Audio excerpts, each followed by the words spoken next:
Witam, projekt idzie dalej. Prowadziłem kilka zmian w rysunkach, bo ważna jest harmonia. Trzeba złapać formę statku, żeby było to nie tylko wizualnie, ale i konstrukcyjnie. Zapraszamy do środka.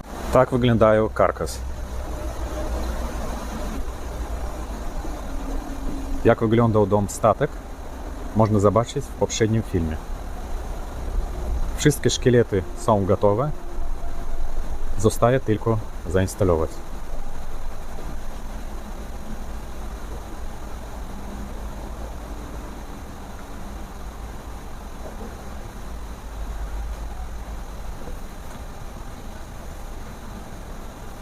A, tu jeszcze 7 sztuk będzie.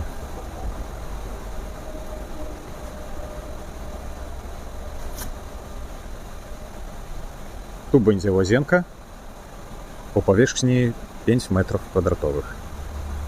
Tak zwana rufa.